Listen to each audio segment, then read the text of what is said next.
I didn't come in late. Hey, everybody. Welcome to another episode of Idiots Array. You caught me mid-sentence. I'm Alan Zog, the Jedi. We have alongside Ryder, Waldron, and Mark Suter. Guys, how are you? Well, we're doing good. We're getting the glitches out here, but it's good to be back. We had a very happy birthday this week in the Idiots Array family. Mark turned 27, I believe. So happy birthday, Mark. Yes. Before we started, we were talking about this, and I forgot that I had a birthday. Yes, I'm 37. Wait. Did you say 27? 37. I'm 37. Oh, 37. I was like, wait a minute, Ryder. Are you going too young there, Ryder? Because one of our previous episodes, Mark talked about the fact that he was going to be 40 the next time a Star Wars movie hit the theater. It sounds that is true. I will be. That's crazy to me. Now. Because we were talking that he'll be 40 and then shortly thereafter I'll be 50. So that puts me, a decade difference between Mark and I don't know how I feel about that. Yeah. So, hey. Also, I feel like there are a few people that were waiting for us there. And what happened was it was scheduled, and then there's a button that says go live. And if so on a Mac, you can tap or you can hard press. So I tapped it, and apparently it didn't do anything. But if you click it, then it brings up another box that you have to again hit go live. So we were just talking about schools for about 10 minutes. I came in late. So hey, this works out better because I was right here to start. Yeah. So now we're all good. Sorry that was a bit of a delay, but we can actually get into our topic. We did have an email from Ian. So yes. Ryder, why don't you read that? Then we can answer the question from Ian. Yeah, you bet. So Ian says, "Hey, Idiots Array, sorry for no email last episode. Lost track of time and got preoccupied. And like I said earlier, Ian, I am very forgiving. Mark and Alan are not quite as forgiving as I am. Anyways, I had a question for you all. If you could vacation on a planet in the Star Wars universe, which one would you choose and why? I would have to choose between 3 planets: Coruscant, Alderaan, and Kijimi. May the Force be with you, Ian." Mark, what do you think? Where are you booking your next vacation in the Star Wars galaxy? Well, I would say Naboo is tempting. The Lake Country is very pretty. But also, my answer, it's been kind of hot around here lately, so Hoth sounds pretty good because I hate sweating a lot. It's like the worst thing. Like if I could work out without sweating, man, I'd work out all the time. But, I just have an aversion to being sweaty, especially in front of people. Like, why are gyms a thing? Like, ugh. I had a gym membership once, and it's just like, I am sweating around other people. And I just felt awkward, especially when there's a lady that's weightlifting, and she can lift obviously 3 times as much as I can. And I'm just, on a treadmill sweating profusely. So, all right. That's the treadmill thing there, right there. Alan, what do you think? Are you laughing at his story or are you also laughing at what I'm doing? Because I don't know if everybody's seeing what I'm seeing, and what you guys are seeing is Mark and Ryder are right on top. So as each one of you talk, Mark, you were first. Ryder, you're next. Yeah, and you look like Mike. Is it Mike Brady? I can't remember. Is Mike Brady in the middle of the Brady Bunch? Okay, hey, I didn't even think of Brady Bunch, but you're right. So, and we talked a little bit about this before we started recording because of the blooper. But I found Coruscant to be an interesting choice, Ian. I don't know that I'd pick it as a vacation, but it's one of my favorite locations in Star Wars. I do love it.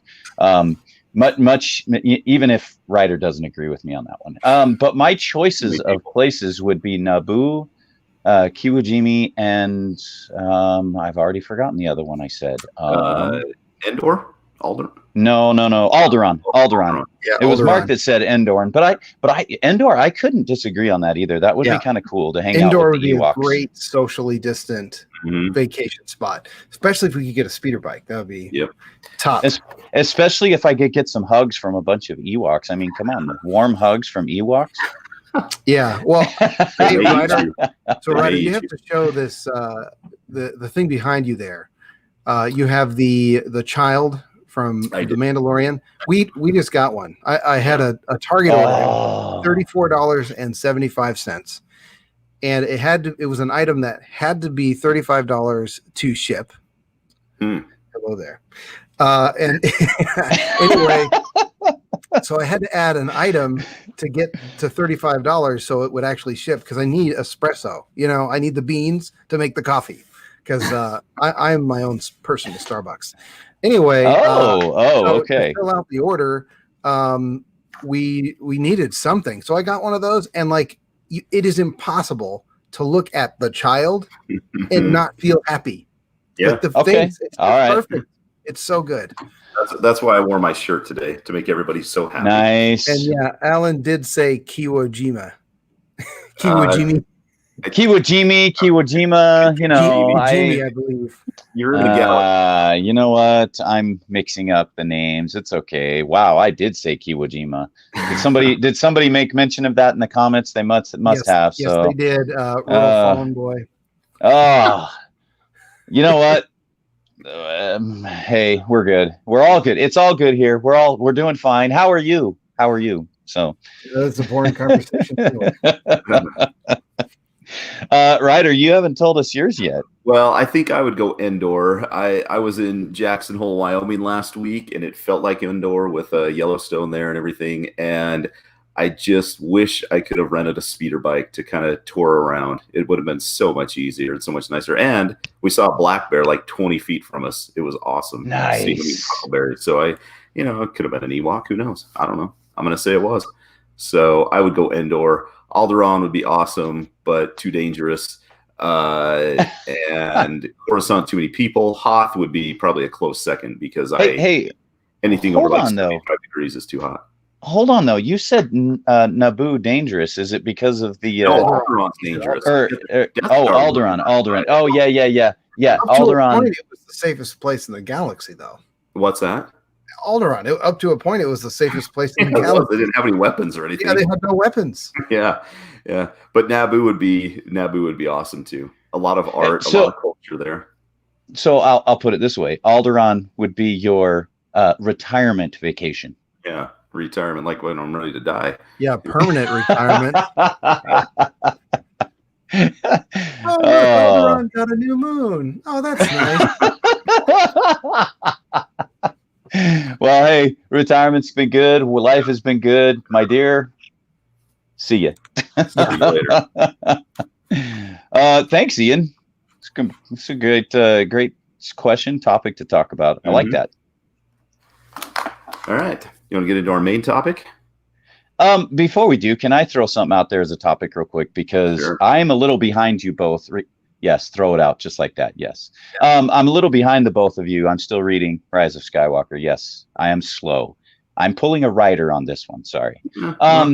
So I read something interesting that had not crossed my mind. The movies really didn't touch on it, but there's some inner dialogue with Rey when she sees the serpent. Do you guys remember that part? That really kind of caught me when it comes to Jedi beliefs and Jedi, the Jedi way, if you will. How she talked about the healing power of the Force, that she was reading the text and kind of looking into the healing power of the Force and using it literally for what the Jedi always talked about, for good versus for bad. I found that intriguing. We've never heard that talked about in that fashion in all of Star Wars before. Do you guys remember the part I'm talking about and the inner dialogue she was having kind of about that? Yeah, and that is interesting because it is in the sequel trilogy. We've seen a lot of different ways the Force can be used with the connection between Kylo and Rey. Kylo really getting into Rey's mind almost abusively. Probably not almost. It was. It was even different than Obi-Wan using, a Jedi mind trick on the weak-minded, and it was much more than that what Kylo did, and so it just goes along with these kind of expounded uses of the Force in the sequel trilogy, and they all, I felt, flowed really well, made perfect sense to me, and I'm very accepting of things in Star Wars, so I thought it was pretty cool and worked well. Yes, and I agree with all of that. Rural Farm Boy points out it's the Vexus. Yep. Yeah, thank you, Vexus. But real-time fact checkers. Yes, there we go. We'll take it. The Kiwo Jimas. Yeah, the Kiwo Jimas and the Vexus. Yeah, I'm doing really well today. Thanks, Rural Farm Boy. Thank you very much. You might go there for Alderaan reasons. Oh, Nice one. Okay. Oh, anyway, So, yeah, let's go to our main. The title of the video, Is There Still Good in Him? Yeah. So what we're going to talk about is the differences between how Ahsoka treated Anakin when he was in the suit versus how Obi-Wan treated him. Ahsoka, when they face off in Rebels, she says, I won't leave you, not this time. But when Obi-Wan sees him again in A New Hope, he calls him, a master of evil. He doesn't even call him by, he doesn't even acknowledge that he's Anakin. He's just Darth at that time. And so I want to talk a little bit about how you guys feel about these differences in the way they treated Anakin, how he may have felt about them, and just kind of how the relationships were built off of these interactions. They both had, as far as we know, one battle with Anakin after he was in the suit. Obi-Wan fights him on Mustafar when he's Vader, but he's not in the suit. And then Ahsoka sees him in Rebels. So my first question is, what do you think Anakin's lasting feelings towards each of these characters were with Ahsoka and Obi-Wan?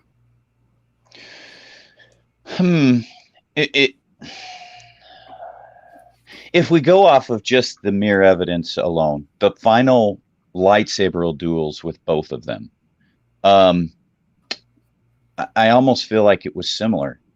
I'm trying to think when he was battling Ahsoka in Rebels versus battling Obi-Wan in Revenge of the Sith, for example. I felt like we saw in both cases an Anakin who was all but lost, someone who had gone the ways of the dark side and really didn't care anymore. And yet he'd lost all feeling towards Obi-Wan, and I still feel like in a way he had against Ahsoka. So I don't know that I differentiate either one. I thought it was the same in both cases. What do you think, Mark? Yeah, well, I think if we're talking about Obi-Wan during Revenge of the Sith versus where he is in A New Hope, I think there's a different conversation there. Because, even after death, Obi-Wan said he's more machine now than man. That's when he has ascended to the higher plane of the Force. So Obi-Wan's carrying some baggage into the afterlife with him. Yeah, yeah, I think so. And he was convinced that Luke had to kill Vader, whereas Yoda just said he had to confront him. So I find it interesting that Obi-Wan was able to maintain his personality to the degree that he still had a very biased view towards where Darth Vader could possibly end up. So that must have been an awkward meeting. Imagine right after the credits roll on Return of the Jedi, Obi-Wan, so I see you're here. Nice to see you. Yeah, could have been awkward. Yeah. Well, and I want to bring up too, you brought up something interesting there, Mark, that I was already thinking about. Let's look at Ahsoka versus Obi-Wan versus Yoda in all of their thinking. And let's take the entirety of their feelings towards the matter in play. Because Mark, I think to your point, Obi-Wan had some extra baggage, and maybe he wasn't willing to admit there was something left in him. But you look at Yoda. How did Yoda, the master of the Jedi, really handle Luke's understanding that Vader was his father, and his acceptance of it, and then Ahsoka? But was Yoda understanding at that point? Did he still think that Anakin was gone, or did he have a belief that maybe there was something left there? I'm trying to remember the conversations in Empire Strikes Back, and I'm even in Return of the Jedi when he leaves, the final thoughts with Luke. That's a very good question. I don't think Yoda really expresses a personal opinion there. Yeah, right. I think we can sort of Monday morning quarterback it, if you want to use that. Yeah, like that. I like his sports analogy coming out of Mark's mouth. If you look at Yoda's conversation with Luke, he talks about failure being the greatest teacher, and Yoda had clearly learned from his failure that direct confrontation with Palpatine was unfruitful at best, confrontation, as Luke showed, doesn't necessarily even have to be physically in person. Right. So, and Yoda, he didn't, I guess you could look at it this way. He didn't even want Luke to go and face Vader at that time because, undo everything your friends have worked for. That's the sort of philosophy that he was expressing at the time. So I think that the change in him between Empire Strikes Back and Return of the Jedi is simply one of finish your training. Right. You're not ready to confront him. But because he did confront him, it sort of forced all these events to go into motion. And now he has to confront him. So, and I wonder what the thoughts were Yoda at that point in time, because you go to Return of the Jedi and Luke talks about how he found out his father, and Yoda says, he told you, did he? And Luke's like, well, yeah. He says, why didn't you tell me? And Yoda called it unfortunate. And I don't know that he says it's unfortunate because Vader's evil. I think he says it. In fact, we can look at that. It's unfortunate. And he says it right there because you rushed into your training. It's unfortunate because his concern now, Yoda's is Luke going to lead with his emotions like Anakin did, and is there a concern there? And I think there's something to consider there versus Obi-Wan obviously holding a grudge against Anakin and Vader. I think Yoda, on the other hand, understood the big picture, and we know that in The Last Jedi too. We see where he embraced that big picture very early on. Yeah, and you got to think in Empire and then to Return of the Jedi, there's about a year in between. But so from A New Hope to Return of the Jedi, it's been about 4 years, and Luke's had a lot put on him in that 4 years. His aunt and uncle died.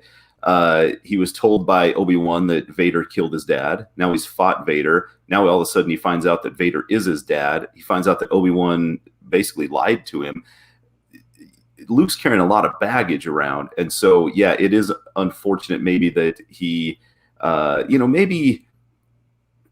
maybe Obi-Wan didn't need to say that a young Jedi betrayed and murdered your father. Maybe he could have just said, we'll talk about your dad later on.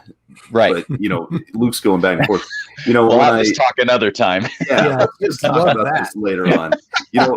The reason I came up with this topic is from some messages that we had gotten from Dave Hackerson, and he had mentioned that Ahsoka never gave up on Anakin. She was there even when she faces him as Vader, and I can't remember if she knows. I don't think she knows that Vader is Anakin. I think she has a really good idea, but she says, Anakin comes down on the top of this TIE fighter, or Vader does, I guess, but it's a very Anakin move. And Ahsoka says that I have this written down, I will avenge his death. And Vader says, revenge is not the Jedi way. And Ahsoka says, I am no Jedi. So I'm wondering if the reason Ahsoka didn't give up on him is because she wasn't a Jedi. And the Jedi are taught, which Obi-Wan was as Jedi as the Jedi get. Obi-Wan was taught to let go of those people that have died or moved on or whatever. Right. And so David pointed out that Obi-Wan, after Mustafar, his main goal was to protect Luke, so Luke could come back and take care of Vader, basically kill Vader, maybe take down the Emperor and take down the Emperor also. So I think, putting myself in that position, if I find out that maybe I've done some bad stuff, I have one person that is saying, I still care about you, I still love you, I'm here to help you, versus somebody that's saying, you're only a master of evil, you're twisted and evil, you're more machine now than man. That those two differences are going to really play on my emotions a lot. And I would more gravitate towards the one that I cared about, and or the one that cared about me. And in the Clone Wars, when Vader finds Ahsoka's lightsabers on that planet in the snow, I would love to be able to see his facial expression. You can read his body language, but it doesn't seem like he had anger at that time. Like, if she's still alive, I need to hunt her down and kill her. But it did feel like with Obi-Wan, his main goal that kept him going was to kill Obi-Wan eventually. Right. I agree. Mark, we're going to go to comments here, but I do want to say, Dave, thanks for the messages, because I did get a Facebook message from you. I intended to respond to you. I'm trying to remember if I actually did. And if I didn't, I need to go back and reread it. You sent it during a day that was quite the day. So I apologize for not getting back to you. But Can I just mention one comment from Cam Ray? He says that Obi-Wan was ticked because he had to live on Tatooine for 20 years. If I'm on Tatooine for 20 years, I'm ready for somebody to cut me in half. I'm wearing a brown robe in the hot sun. Sand is everywhere. Yeah, do what you want. If Maul had shown up next to that campfire, I would have said, just throw me in it and stab me. I'm done. Put me out of my misery. Too much hot, too much heat. So.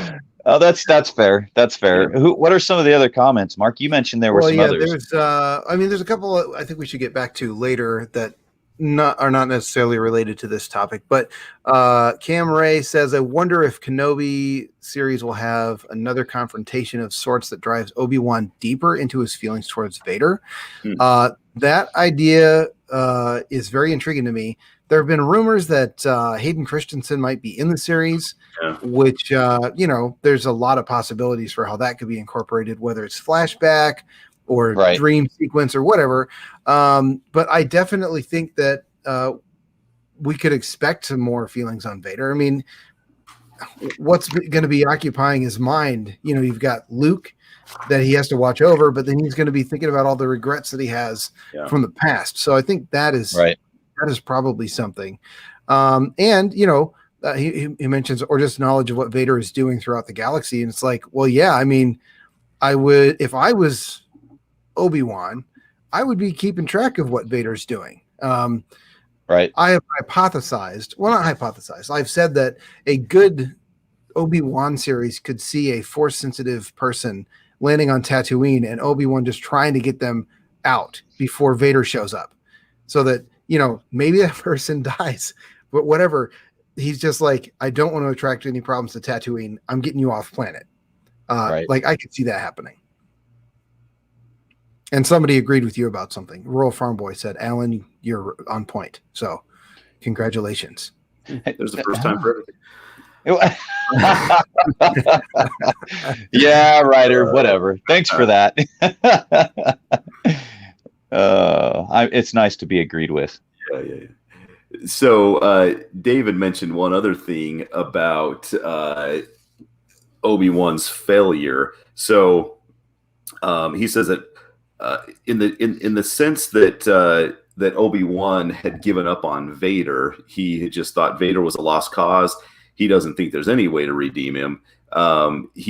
David said that in that sense, Obi-Wan's failure was complete, but it wasn't his failure as a Jedi. It was his failure to continue pushing to continue pushing to bring back his apprentice and brother to the light. So I don't feel like Ahsoka ever gave up on that light, but it does seem like Dave said that Obi-Wan had given up on Vader. He was just gone.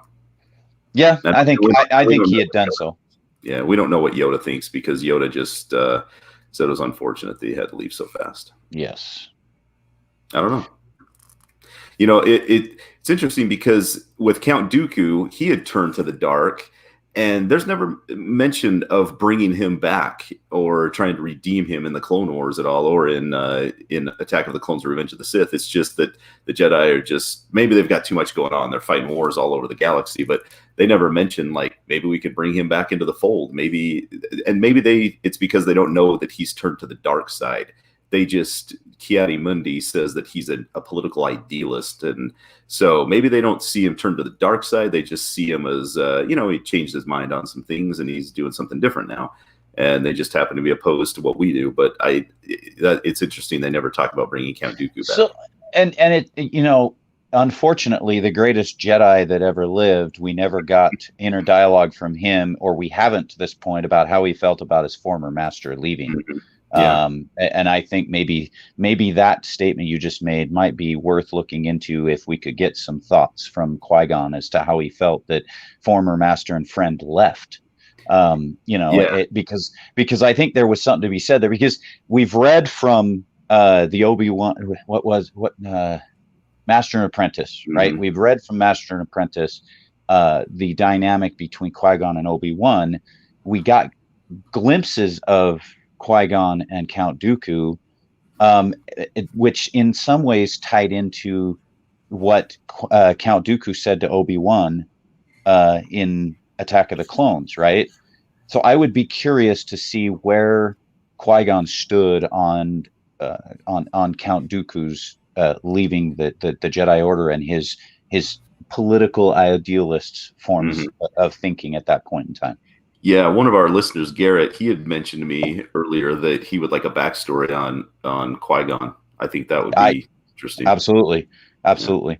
So, and you know, I don't know. There's the other thing too is name a time when the Jedi Order as a whole was attached to one individual as they were to Anakin, and maybe you take Mace out of that because he wasn't. He seemed to see him for what he was. Yeah. But outside of Mace, you know, some had their doubts. But name the last time. I mean, that we know of. When was the last really true Jedi that the Order really took to like they did to Anakin? Yeah, he was probably very divisive, I'm guessing. Well, Master and Apprentice. What? Say that again, Mark. Master and Apprentice. The guy that. Oh, that's right. The guy that was on the planet that they went to. I can't. It starts with an R. Yeah. He was. Wasn't he Qui-Gon's or not Qui-Gon's? Wasn't he Count Dooku's other apprentice or other Padawan? I think that's what he was. Yeah. Do we have Claudia?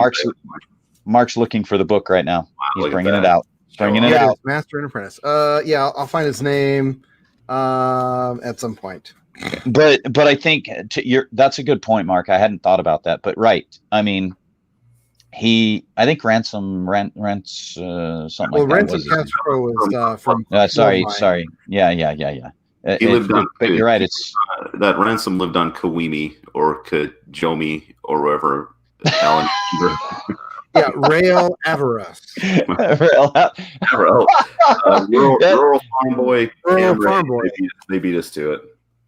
You know, something tells me that something tells me that neither of you nor Rural Farm Boy will ever let me forget this. The slip of the tongue. You guys will never let me forget this. That sounds like a Beach Boys song. Wish they all could be Genie girls.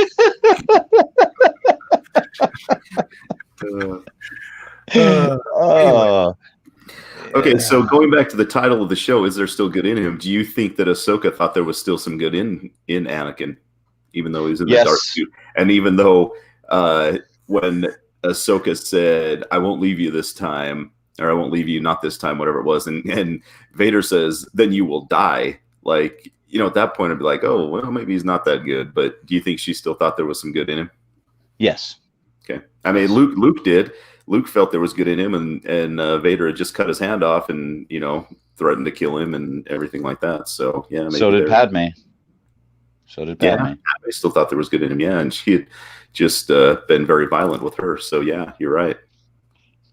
Mark, you didn't answer the question. Do you think Ahsoka thought there was still good in him? I think so. I mean, I think there was a lot of...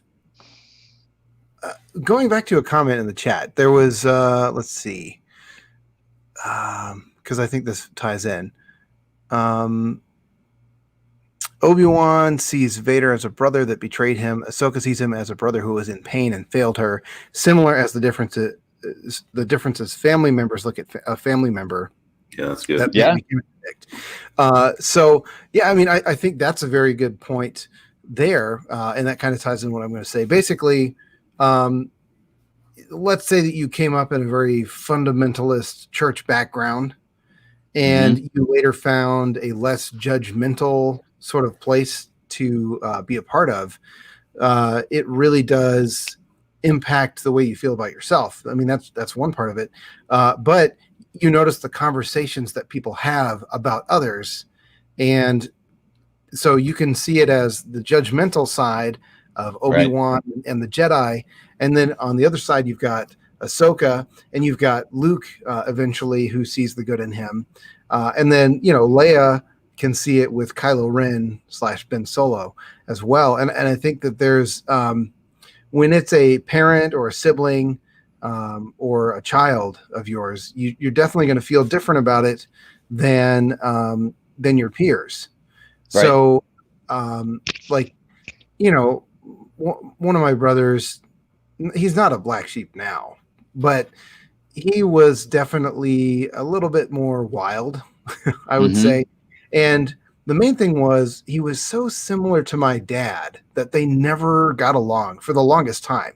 Like dinner would end with one of the two storming off, and I think that after a period of time, he definitely cooled off, and we all get along great now. But somebody from the outside of the family who would know of our situation, depending on what church we were going to at the time, might be very judgmental of him, my brother, as a person, or some people might side with him against, the way that my dad treated him, quote unquote, Right. when really it was just mostly a clash of personality. So I think that plays a large role in this. And I think that Obi-Wan, coming from the Jedi Order and from all of that dogma that sort of put the Jedi in a perilous position in the prequels, like George Lucas really showed, and this is why the Jedi fell and why they kind of deserved it, but mostly how they got themselves to this point. And I think that that's kind of all the baggage that Obi-Wan is carrying forward with him in his view of Vader, because, now he's just evil. Right. And so, you're talking about Dooku. Yeah, they never really did talk about trying to redeem Dooku. But then again, nobody was that close to him that was still around except for maybe Yoda. Right. And the ones that knew him didn't think him capable of these things. So, Right.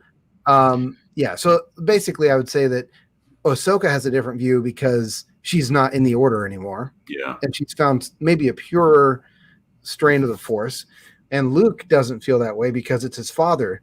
And he's like trying to find the good in him. Yep. Yeah. I'm gonna build off of you for a minute there, Mark, and kind of continue that thought process, because Ahsoka also something that we didn't, maybe wasn't mentioned here. She came from the same mold that Anakin did, right? We talk about this very early on when she was introduced to him in the original movie that was released, that he felt like she was reckless, that she was very much, she'd rush into things, which is interesting to me because that's how the Jedi felt about him. And it's interesting that Yoda is the one who selected her to be, or was her chief important part in making sure she was put with Anakin. And I think there's some wisdom there. And I think we learn that later on. Ahsoka was the most like Anakin, which is why she, even the way she felt about the Jedi Order, I think was similar to the way she knew Anakin felt about it, which is another reason why I believe that she thought there was good in him, because she knew she felt the same way about the Jedi Order that he did. He just went about leaving it much differently than she did. He went down that dark path, and she didn't. But their paths met there in Rebels, and I think we saw where the light met the dark between the two of them, and I think they're okay. Back to my initial statement. Yeah, maybe she was way different in her handling of Anakin at that point than Obi-Wan was in his final battle with him. Well, and she may have understood his personality a lot more because they did have similar personalities. Anakin and Obi-Wan did not have similar personalities. It didn't feel like I have 3 sons. One is very much like me, very introverted, very he's just very much like me, which is, I guess, maybe a curse, a blessing and a curse. And so my wife's personality is not like that. So she'll have to ask me, like, how do you think he's feeling? Like, he's awful quiet. Do you think he's mad? Do you think he's bored? Do you think he's sad? I'm like, no, I think he just wants to have some alone time. And so I think Ahsoka could understand Anakin's personality much better than some of the others. I want to go to a couple of comments here in the chat. The 2Med2 Star Wars Network says the cat is full of nerds. I'm assuming they meant the chat is full of nerds, but all I can picture now is a cat being sliced open like a tauntaun with a lightsaber and nerds spilling out. And then Cam Ray is saying, no, it's a hairball. Yeah, a hairball full of nerds. Cam Ray says my only grudge is against pineapple hanging out in the wrong places. I'm guessing that's a pizza comment, but now they're debating Tupperware versus Pyrex. What's that, Mark? Now they're debating Tupperware versus Pyrex. So I don't have a cat in that fight. Okay, so you mentioned cat, I'm thinking Loth Cat, and then you mentioned Tupperware versus otherwise, and I'm thinking about Aladdin. Oh yeah, still good. This is the famous Dead Sea Tupperware. Pyrex would survive on Mustafar much better than Tupperware. Yeah, maybe. Anyway. was a good move from. There were a couple of comments earlier that didn't really relate to the topic, but I think are worth noting anyway. So Rural Farm Boy said, since ESB, that's Empire Strikes Back for you non-nerds out there, of which there are none here. Every next Star Wars story shows the Force used in a new way. And I think, yeah, definitely. Keeps building up. And then the 2Med2 Star Wars Network, which I think everybody's calling Michael, if I'm reading that correctly. Rey was the most knowledgeable Jedi. She had the ancient texts. And for that one, actually, I would like you guys, if you're interested, Tarkin's Top Shelf, we just had Alden Diaz on from a podcast that now escapes me. I feel horrible. Anyway, I'll look that up. But he and Becca and I discussed that very topic of, starting with the track A New Home, how John Williams named that final piece of music when she's at the homestead, and people taking issue with that. But really, ultimately landing on maybe she is the new home for the Jedi. So anyway, that's a long discussion. Yeah. So if you're interested in that, Tarkin's Top Shelf, we did that. And Robin Williams does indeed rock. Yes, absolutely he does. Nanu. One of my favorite movies is Mrs. Doubtfire. I mean, that thing never gets old. It's just amazing. Yeah, Robin. I love that. I'm cut from an old cloth because Nanu. I loved the Mork and Mindy show very, very much. Yeah. So, well, I have another question here with Obi-Wan. When he tells Luke in Return of the Jedi that, if you don't kill him, then the Emperor has already won. And Luke had already said, I can't kill my own father. Do you think Obi-Wan is... He doesn't want to admit that there may be some good in Vader, because then he would have to live with more guilt and more regret. If he just says that, I cut him down on Mustafar because he was pure evil, there was no redeeming him, there was no hope for him at all. I've seen what had happened to him. If he can say that, then he can say, okay, yes, he's got to die. Like, there's no way he can live in this galaxy and we can still have freedom here. Do you think that has anything to do with him wanting Luke to kill Vader, wanting Luke to do his dirty work, basically? Maybe. You bring an interesting point up, though. Look at did Obi-Wan in Revenge of the Sith? He was reluctant to face Anakin. Why? Is it because he knew he had to kill him? So then he goes in and has to kill him, and so then we go to Empire Strikes Back to A New Hope, and at that point in time, he knew that the job wasn't done, and Luke needed to finish the job. What was Obi-Wan's reason for going for number one, not wanting to see Anakin? Number two, what was his plan when he went to see Anakin? Was it to kill Anakin? Well, he said, "Send me to kill the Emperor. I won't kill Anakin." Right. So yeah, what I always think at this point is, why didn't Obi-Wan and Yoda go kill the Emperor together? Maybe that would have been too difficult, but why didn't they go together? And then Anakin was the lesser of the two evils. He was less of a threat and possibly still redeemable at that point. Palpatine, he was far gone. There was no good in him at all. And I always wonder, why didn't Yoda and Obi-Wan go fight Palpatine together? My first thought is that Yoda thought that Obi-Wan needed this challenge with Anakin, and maybe it was to show that Anakin, there was no good in him, or maybe to help him feel that there was still some good in him. I don't know, but I always wonder what the motivation was for that. I think about it. Yoda got sort of a glimpse of the future in that sort of partial season of the Clone Wars. But I think the larger thing is Yoda and Obi-Wan have very different approaches to what these confrontations mean. Yeah. Because if you really think about it, if Obi-Wan faces Anakin, maybe there's a chance that he, being almost a brother, I would say they were as attached as any two Jedi had been to each other, like it was a familial bond basically between Obi-Wan and Anakin. So maybe there was a hope that he could, by confronting him, convince him to turn away from his newly evil ways. But Obi-Wan automatically goes to, well, if I'm gonna face a Sith, I'm gonna have to kill him. Right. Even though he didn't really do a whole lot of that. Yeah. He may have cut them all down to size, but he didn't kill him. It's true. And I always think it's funny in Revenge of the Sith when Obi-Wan says, Chancellor, Sith Lords are our speciality. And I'm thinking, yeah, not really yours, Obi-Wan. Not really. But maybe. Well, light bulb just went on upstairs. It literally could go on right in the corner. Yeah. I don't have flipping that on. I don't have many light bulbs that come on, but I just had one come on because I think it's relevant to this conversation too. You go back to Yoda in Revenge of the Sith when Palpatine killed Mace Windu and Anakin was a part of that. Yoda dropped to his knees. And all of the Jedi dying around the galaxy, Yoda dropped to his knees.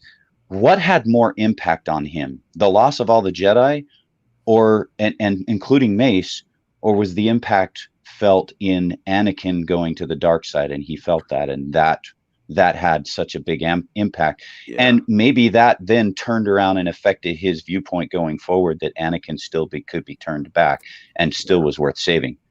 Yeah. Interesting thought to think about. It felt like when Anakin turned, Yoda knew that something really terrible had happened. Maybe he felt sorry for him, but he also probably knew that this is the beginning of something bigger, that with Anakin turning, there's going to be many more Jedi die, and there's going to be much more evil in the galaxy. It felt like Anakin was almost holding the dam, holding everything back, holding the dark side back. When he broke, then it was just like a flood of dark and evil throughout the galaxy. Mark's got a grin on his face, either because he has thoughts on this, which I think he has thoughts on this, or because he's reading comments at the same time, and there's some good ones. I'm trying to figure out what's going on here in the comments. But before we get to those, I want to hear them. But how do you feel about this concept? And because I think my thought process on Yoda actually does fit our topic. There's still good in him. That Yoda right there on Kashyyyk, how he felt. What did he feel more? Is my question. That is a good question. I would say that he reacted to Order 66. But then again, it was all tied into that same moment when Anakin becomes Darth Vader. But yeah, I mean, he was the one to bring balance to the Force, and I think he, like you were saying, I think Ryder said it, that he was maybe the dam holding it back. Not just the tipping point, but also the dam that was kind of holding the reservoir back.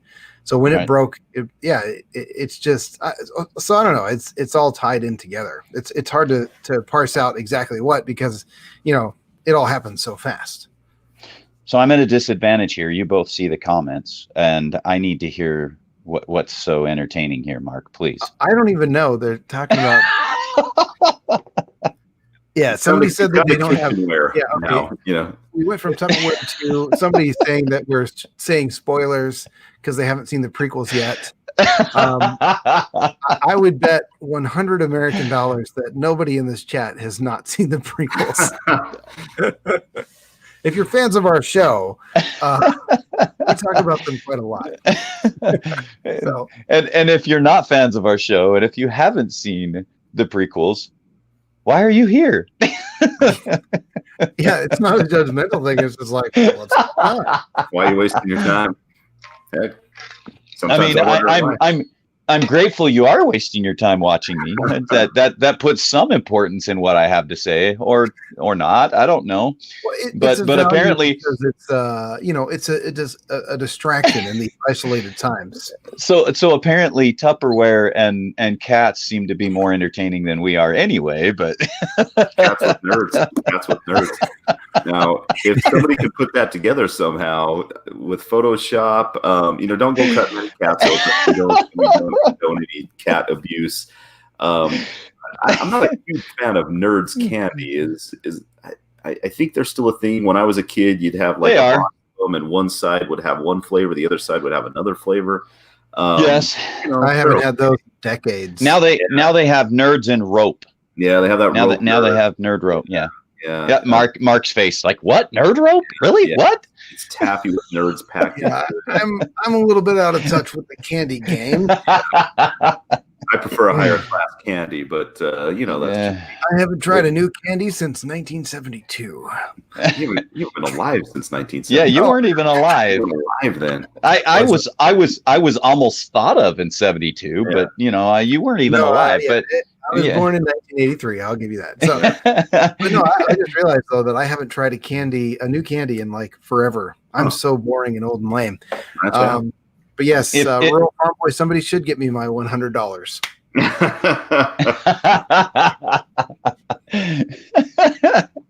Oh, all right. This is good. This is too good. I'm gonna have to go read the entire thread when we're done here because it should be entertaining. So thank you all for the entertainment because this is fun. And this is what we like to do is have fun. Usually it's at each other's expense, but according to chat, now it's at all of our expense, which makes it more enjoyable. Yeah.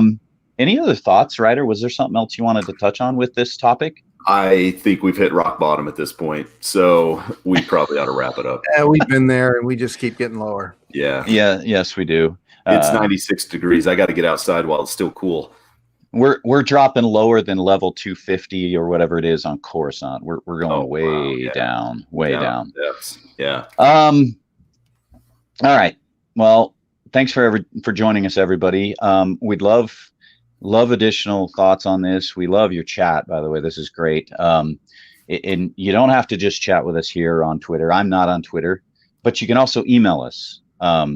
Ryder, let's go ahead and remind everybody where they can get in touch with us. So you can email at idiotsarraypodcast@gmail.com. You can message us on Twitter, follow us on Twitter at idiotsarraypod. You can message me on Twitter. I'm at Ryder Waldron DDS. And if you like this YouTube deal, then and the live shows and everything, let us know, and we will try to give a little more heads up before our next show, so we can have more people involved. But this has been a lot of fun.